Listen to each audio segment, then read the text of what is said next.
Creativity and intellect is not for decoration, but for impact. And here with me, I have a book that is making so much impact. The title is Impunity, and it's written by Faith Ose Ebhodaghe.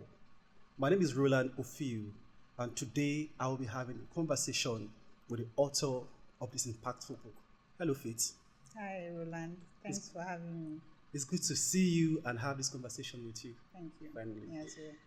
I have lots and lots of questions to ask you. Hope you're ready. I'm ready. Okay. First of all, I want to ask what inspired you to write Impunity? The system around me, my immediate environment, and I was opportune to be in a boarding school, and I witnessed some kind of brutality, especially in male boarding schools. It wasn't as intense in female boarding school, but it was intense in male boarding school, and I felt like it's a type of grooming that people don't really talk about. They ignore it, and they put it on. It's a matter of respect. You go there and you learn respect. They teach you to respect your seniors. They teach you to respect your teachers and your elders. And then you see something as a child that you want to question, but you can't because you've been programmed to be very respectful to your elders. So when I saw that, I felt like it's a beginning of a process that people ignore the most. And I felt this is a good place to start. And that's what inspired me to write Impunity. And these people that now grow up to be adults in position of power, it starts from somewhere. So I needed to go back to where it starts from. That is the school, to create impunity. Okay, so in essence, you're saying that the system in our education, boarding schools, has a way of programming us into becoming. And then the teachings of being respectful without questioning, being respectful as a matter of age without questioning. Everything can just go. And also class difference. And also class difference. There's a part where I make reference to the main character where he reported a crime to a hostel master, and the comment he got was respect your seniors next time, without asking what really happened or reprimanding the senior. And that's a very huge mistake. There are so many characters in the book, but I want to ask you what motivates your characters, especially Azaki Briggs. For Asa, it was anger and power, hunger to control people like he thought he had been controlled. So that's what motivates him to go on the path that he chose. Was it because he was bullied by his seniors? Yes, that was a part of it, but he also wanted that position and more. So power is also there. He wanted to be in charge of people, not just the money. There are some people that just love being in charge of people, other people. And Asa is such an interesting character. From the beginning, he was more like, okay, this is our guy. This guy is going to be the hero of the book. This guy is going to be and all of a sudden, there was this turning around from being a good person into becoming something that we all didn't quite understand. And then it's interesting to know and to hear from you that what motivates him was actually power, the drive to be in charge, to be in control of things. I have one beautiful question. Who is your target audience? Initially, when I was writing this book, I was just bleeding on the street. Okay. I was just writing from a place of anger. I wasn't happy. So I was just writing on. I wasn't putting a target audience in mind as I was writing. But when I was done, I was like, this is for a Nigerian audience. But during the editing phase, it dawned on me that it can be for anybody that cannot see through the veil, that just aspire to be like people in power. It doesn't have a particular target audience. It can be for anybody. It's for every human being. Yes. Good, bad, between good and bad. All of those people that are motivated by power, motivated by position, motivated by authority, anger, or whatever. You just have to know what is behind the surface. What was the most challenging part of writing this book?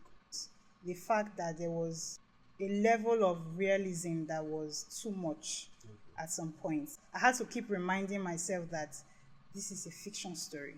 It's not real life. It's a fiction story. It's not real life. Because as I was writing, everything felt so real to me because I know it can happen. With the environment that we find ourselves as I was writing, I know this thing can happen. And if it does, it's such a gut-wrenching thing to witness or to see. So that was the most difficult part for me in writing the book. And it's quite interesting because throughout the pages, I would say that you made us make use of all our sensory perceptions. We felt, we saw, we heard, we visualized almost everything that was expressed in the book. Thank you. Share one of your most memorable moments while writing the book. When I was writing Asa and Adonis, as I was writing their story, I was in chaotic dissonance as I was writing. I wasn't fixed on the story or on the plot. I was just writing like in chaos because both of them are chaotic character. Everything around them is chaotic. So I had to be in that element to write about the two of them. As I was writing, I was like, is this too much of a story? Then there are some parts I want to take away, but I'll be like, it's fiction. So let it be there. It's interesting how you had to be in that element to write about a father and a son, even though they didn't grow together in the same house. They didn't live together rather in the same house. Especially for Asa, his part was just too chaotic. His initiation to everything that he did just to attain that level of power. There are some of the scenes that I wrote in the shrine that was, I haven't witnessed such a thing before. What I was writing, it made sense. And I know people reading the story will be like, is she into all these occultic things? I've never witnessed anything like that before. I've never seen anything like that before. But as I was writing, it made sense. And I used the knowledge I had with music. People don't really understand the depth or the elements of music. And I used it to express how you can transcend from life to the other side through sound. I don't know how that came about. I didn't research it, but I just understood there is a connection. So that's what I meant by chaotic dissonance while I was writing. Does that mean that you made use of sound while writing that particular? Yes, I made use of sounds. What sounds? Drums. Because there are some particular sounds that are used to evoke spirits, and drums are number one. This is a big question I want to ask you. Who is your favorite character? Rihanna. Why Rihanna? I was talking to you before and I said Rihanna is the closest character that to me. She was very rebellious to the father. She was not threatened by him. She actually disowned him in her own right. So that was my most favorite character. That's something I can do. But Rihanna is quite mad at not just the father but the mother as well. Yes, because two of them are not normal people. Disappointed her in every level. She's my favorite character. So, okay, let me not go there for the meantime. Do you have any favorite writing spot? I write on my bed. Okay. I don't have any spots. You use notepad, laptop, or no book. Book and pen, the traditional style. That's where it's very easy for me when I transfer it to my system. Okay. Who are your literary heroes or icons? Chimamanda and Dan Brown. Chimamanda because she discussed about topics that people shy away from, especially women. Women are very dishonest sometimes, and women are not realistic. Women can lie to themselves and believe it, but Chimamanda will tell you the truth. She does not care about your emotions. She's not going to pet you. So she will tell you how it is, how she feels about a topic without thinking that, oh, will I be liked if I say something like that? Will people find me attractive? She doesn't care. That's why I like her. Then Dan Brown, his depth of writing. When you start a book written by Dan Brown, you will think you already understand the plot. And then when you get to the middle, things change. When you get to the end, you are seeing a different thing entirely. And then the way he's able to go into the subconscious of the character. He goes deep into their thinking process. It doesn't give you the act. It gives you the thought process of the character. It's amazing how your two literal icons or heroes happens to be some of my favorite authors of all time as well. I love Chimamanda Ngozi Adichie. I also love. Why do you like her? First of all, intellect. It's uh, her approach to topical issues and the way she addresses things. And then she uses her voice very well, powerfully well. And then her works are exceptionally phenomenal. She does not shy away from real issues. And also she writes about not just everyday people, but people that are from our place. Because one thing is, I was talking to a friend some time ago, and I told him that, sometimes you tell your people about the world, but we come to the position or the point where we have to tell the world about our About your people. people. Yes, and she does that excellently well. She, excuse me, she markets where she's from powerfully well. She tells the story of where she's from powerfully well. Yes. And then she uses her voice to address topical issues in ways that is quite phenomenal. And another thing I like about her is she doesn't want you to like her. It is quite honest. Like a typical female that wants to be liked. She does not have that fear of dislike or rejection from people. So that's one of the things that I like about her. Because she's honest and true to herself. Yes. Whether be liked or not. Like you say, she wants to be heard and not She to be wants to liked. be heard. Yes. Oh, that's interesting. So how has writing changed you as a person? It has made me accept people for who they are, regardless of their character, without judgment. And I can accept them or don't accept them without judgment. So I just see them for who they are. I don't put them in a box and say this person is a bad person. Usually they are bad people, they are good people. But I feel like I'm not in the position to say this person is a bad person or is a good person. They are just playing their part in this world that we live in. It doesn't really affect me. But if it does, I will voice it out or I will walk away. But I feel like it has made me judge people less and just see them as human beings, being human beings. And human beings can be bad and good. Okay. Human beings can be bad and good, and there are different versions of human beings. Yes. So you can accept them or not Or accept just them, walk away. Or just walk away without being judgmental. Judgmental or putting yourself as better than other people. Because sometimes we can also be bad too. That element of self-righteousness is there. Yes. And you just look at people. It's a part of our culture. We just judge from every angle. Being Christians, being whoever we are in society.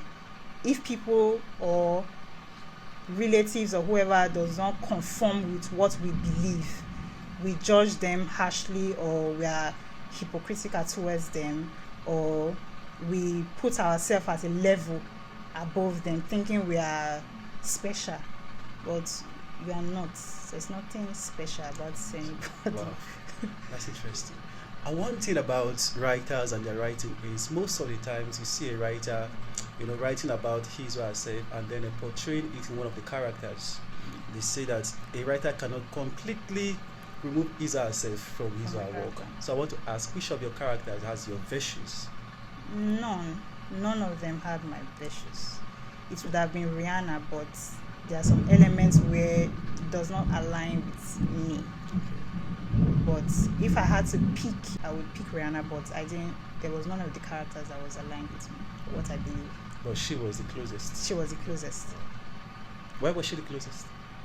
Because she was able to talk about her disdain for her parents, even from an early age. She had always wanted to expose her father. She did not cover up for him and say he's my father, so he's above whatever he's doing, or he's a good person because he's my dad. She had always had that disdain for him. To stand for the truth. To stand for the truth and of say, who's regardless of who is involved. And the father knew it. And that's why he picked a favorite and said Nyoma was his favorite. And Rihanna wasn't. So I got to realize that you're not just a writer, but a wife and also a mother. So how do you balance writing, marriage, and motherhood? It has been difficult, but when I wrote Impunity, I wasn't married, so I had all the time. The most difficult part is the fact that I have to think about what to cook, I have to go to the market. I find it very mentally exhausting. My mom and my husband has been very, very helpful, especially my husband. The parts where I can't think of what to cook or what to eat or whatever, he thinks about it on my behalf. Wow. So it has been very helpful. The rest of the trip was silent. We had always heard stories of police harassment, but he thought people exaggerated. Now, having experienced it firsthand, he was shaking. How could this be normal? Why wasn't anyone doing anything about it? He couldn't wait for the day the youth would revolt against the police force. That day would be interesting. Adonis, when he experienced that police brutality in the car in Port Harcourt. So I want to ask, did the police brutality and the protest against it in your book has anything to do with the NSAS protest? They were gotten from the inside process, yes. Wow, that's interesting. You painted it so well. Yes, because I was involved. I was not physically involved, but I was online. I was on Twitter and I was following all of the activities that was going on. So I just added all of the parts that were important into creating the story. When the story started, we saw young Azakio Briggs standing up somehow against oppression, bullying, trying to resist seniors and all of that stuff. And then we also saw Adonis doing things similar to that. So I want to ask, between the young Azakio Briggs and Adonis, who's more like an activist? Adonis. Aza was never an activist. Aza was very confused. Aza did not stand for anything, just power. It's just that he was influenced by his emotions, what he witnessed, from the death of his friend to the brutality he witnessed in the hostel. So he was just influenced by those emotions. But Aza, he stands for nothing, just power. And it's amazing how someone who stands for nothing could give birth to someone like Adonis. That stands for so many good things. Yes, you can, because first of all, there's no connection. He's a seed, but there's no connection. He wasn't even aware. And then the mother has her own influence on her son, even though she was dead. He was raised by just neutral people. So he had the opportunity to witness a different type of life. But that doesn't mean that probably if the story is developed, it might turn out to go back to who his father was. So there's still room for that. That would be interesting. Though we don't pray for that, but that's life. It might happen, but I don't know. You can keep your fingers crossed. I don't know. Wow. We see Adonis with his aunts and his foster mom and his foster dad, Pere, though Pere was a drunkard or something close to that. And also with Mr. Errol. Mr. Errol is very good to Adonis. So I want us to talk about Mr. Errol. He has inadequacy with the use of the English language. He's not that fluent. In fact, the first time I saw his statement in the book, I thought he made an error. I thought it was a typographical error. Then I realized that that's just Mr. Errol. But apart from his inadequacy with the English language, he's quite crafty. He's quite good with the job. As complex as his job is, he's quite good with his job. So I want you to tell us more about Mr. Errol and why did you make that character like that? I'm very happy you chose Mr. Errol. You chose to shine light on him, because a lot of people have been ignoring him. They are focused on Aza and Donis Rihanna, and nobody's talking about Mr. Errol. The reason why I portrayed Mr. Errol like that is because I wanted to remind people that knowledge is not just gotten in the walls of a school, and people are forgetting the art of craftsmanship. People often think that you can be whatever you want to be with only education, and people are looking down on that other aspect. So the reason why I made Mr. Errol like that is because I just wanted people to, it's just as a reminder that you can achieve whatever you want to achieve without education. Education is necessary. It will make it formal or spice things up or add to it, but it's not the basis for you to be successful.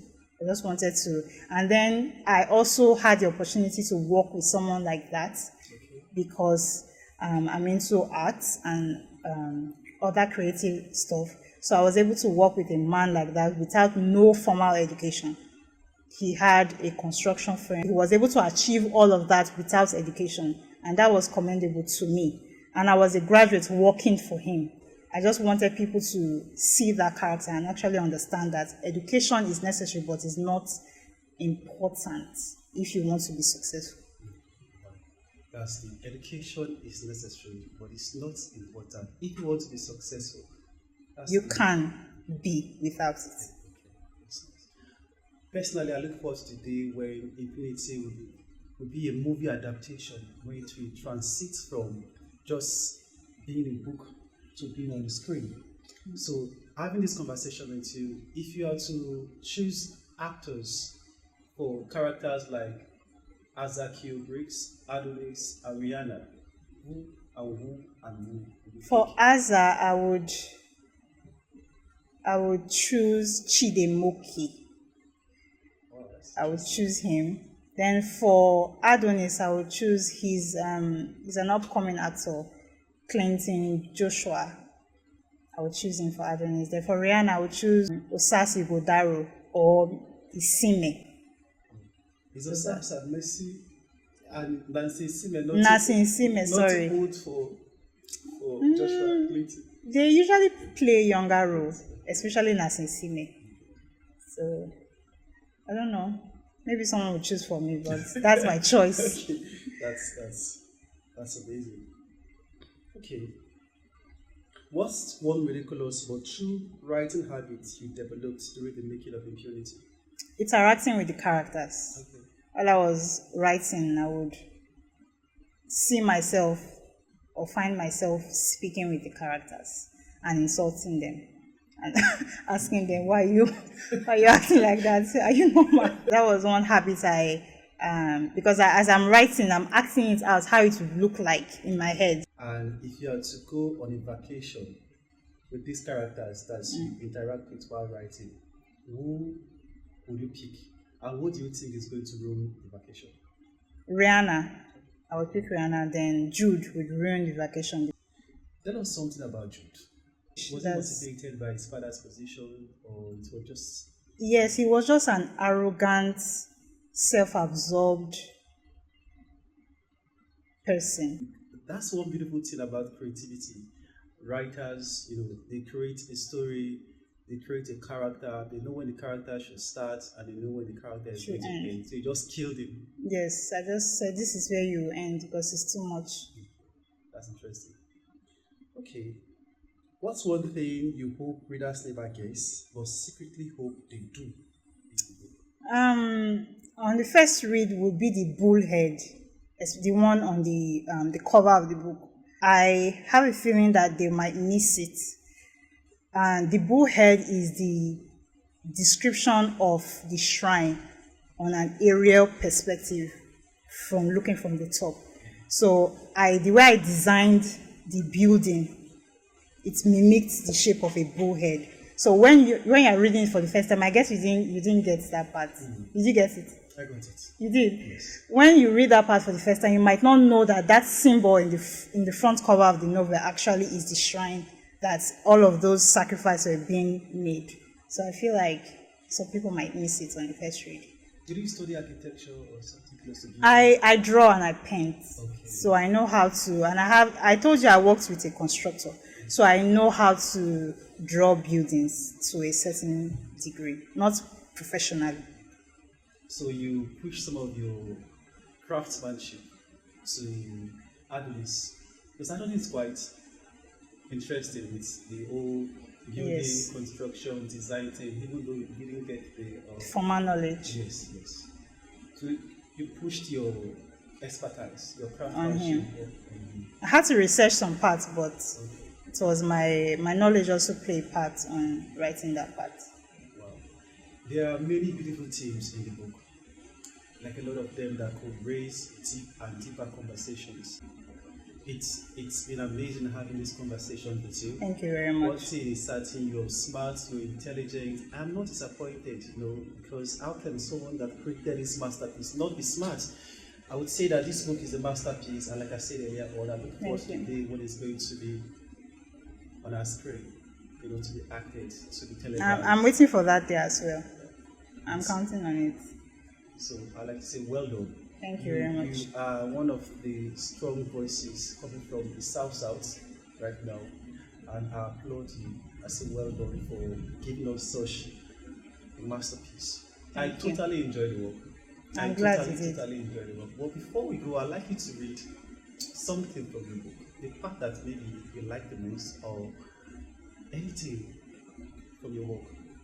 The part I liked the most was the relationship between Rihanna and Adonis, especially when Rihanna knew that Adonis was interested in her, but she wanted him to be his chauffeur, like a bodyguard, protect her from whoever is trying to be with her.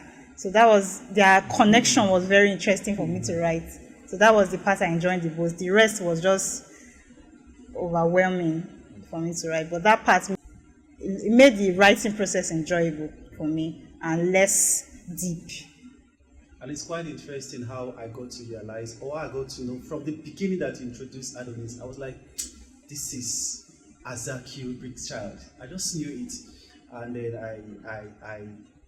I was, will I say it was a Not mix of, disappointed. I was happy at the same time, a bit disappointed in the sense that happy because okay, this is a product of this man, okay, and at the same time disappointed because he found love, real love. Rihanna to found love, real love. In as much as sometimes we hear her say how she feel empty after having intercourse. To be or intimate with your inti- Adonis. Yes. But then I was disappointed because here you are, you found love and realize that this person that you found deep love Is is your actually your sister. sibling. So I felt for them. I really don't know how they are going to cope. How will you be looking at this person after all of these things that happened? You're my sister, you're my brother, so that's there will always be this Regrets. yes. But then the DPO said something that the universe will not be angry at him because it was Because not an intentional act. yes. Yes.